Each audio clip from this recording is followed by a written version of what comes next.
The latest chapter in Donald Trump's never-ending political drama has once again left the American public bewildered, outraged, and frankly exhausted. During a North Carolina rally, where locals are still reeling from the devastating impact of Hurricane Helen, the former president took his controversial rhetoric to an entirely new level, this time by encouraging the crowd to boo an active-duty military soldier. This shocking behavior, however, is only part of a much broader narrative. A former president obsessed with undermining any signs of progress in the country and attacking its very pillars, including its military. As Trump struggles to stay relevant amid a flourishing American economy, his antics are growing more desperate by the day. From spreading false claims about migrants to hawking bizarre merchandise, Trump's latest actions demonstrate just how far he is willing to go in his pursuit of attention and power. But this rally in North Carolina, where he disgracefully pandered to a crowd by attacking America's own active military, marks a new low, even for him. In this video, we will explore the embarrassing moments from Trump's North Carolina rally, how his bizarre claims are backfiring, and why his desperation is showing as the nation moves forward without him. 1. The rally that went wrong. Trump's North Carolina blunder. In the aftermath of Hurricane Helen, the people of North Carolina were looking for leadership, compassion, and most importantly, a plan to rebuild their communities. What they got from Donald Trump, however, was an all-too-familiar spectacle of grievance politics and victimhood, centered around, of all things, his discomfort in a chair and Confederate generals. Yes, you read that right. Trump's main concern at this rally wasn't the damage caused by the hurricane or how he might help North Carolina recover. Instead, he spent a significant portion of his speech complaining about the military's decision to rename bases that had been named after Confederate leaders. In Trump's world, this seems to be a higher priority than the actual needs of Americans facing real crises. But the lowest point of the event came when an active-duty soldier from Fort Liberty, formerly known as Fort Bragg, stood up to speak. The soldier was booed by the crowd after Trump's rhetoric implicitly encouraged the hostility. Instead of de-escalating the situation, Trump allowed it to unfold, further deepening the divide between his base and the very people who serve the nation. This moment highlights a disturbing trend in Trump's behavior, his need to turn Americans against each other for personal gain, even when it means targeting the military. 2. Trump's obsession with Confederate symbols. The renaming of military bases to remove the legacy of Confederate generals has been a hot topic for Trump, especially in states like North Carolina, where the issue stirs deep emotions. At the rally, Trump spent significant time railing against this change, promising that he would bring back the names of Confederate generals to military installations if re-elected. Instead of helping hurricane victims, Trump chose to discuss how to rename Fort Liberty back to Fort Bragg, one observer noted. This was a complete misreading of what people in North Carolina care about right now. It's clear that Trump is banking on cultural wedge issues, such as defending Confederate symbols, to keep his base riled up. But for a nation that is moving forward, this obsession with relics of the past only serves to highlight his detachment from the real issues Americans are facing today. 3. The Kamala Harris booby trap conspiracy. As if Trump's fixation on Confederate generals wasn't enough, he also found a way to turn a simple seating arrangement into a bizarre conspiracy. After complaining that the chair he was sitting in was uncomfortable, Trump suggested that Vice President Kamala Harris had set a booby trap to make him look bad. "I think it's a booby trap that was put there by Kamala," Trump declared, implying that the vice president had something to do with the spinning chair he was seated in during the event. While it was an obvious attempt at humor, the statement left many scratching their heads and wondering whether Trump was truly losing his grip on reality or simply desperate for attention. Of course, the chair was just a chair, and the fact that Trump would make such a bizarre accusation speaks volumes about his state of mind. At a time when Americans are looking for leadership, Trump's focus on trivial matters, like the comfort of his seat, is not just tone-deaf. It's an insult to the people who expected him to talk about recovery efforts in the wake of Hurricane Helen. 4. The war on migrants. Trump's desperate attempts to stoke fear.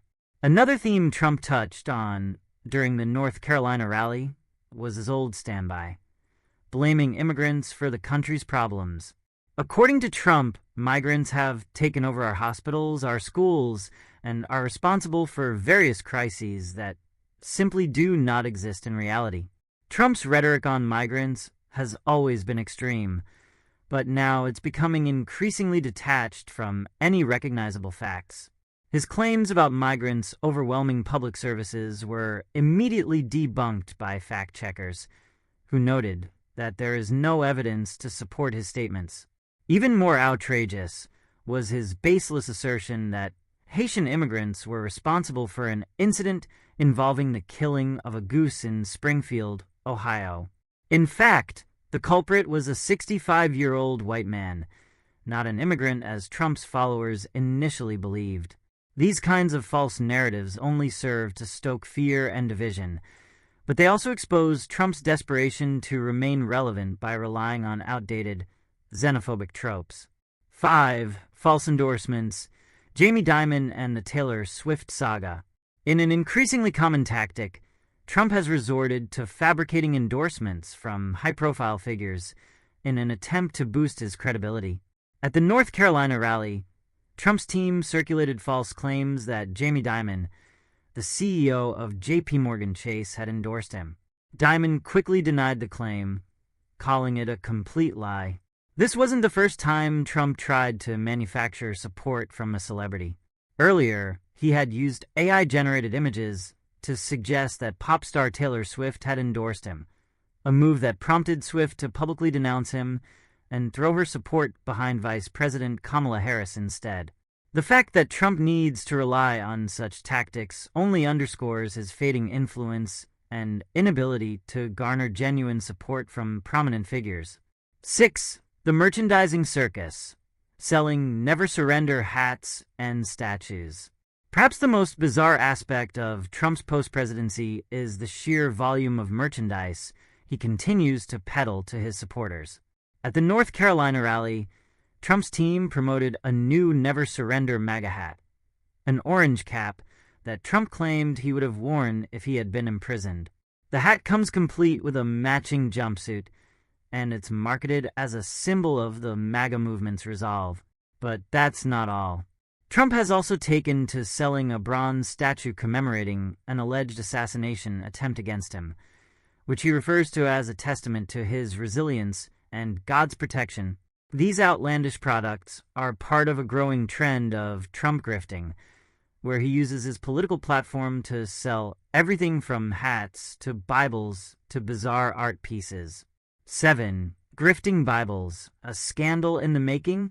One of the more egregious examples of Trump's grift involves his efforts to profit from selling Trump Bibles.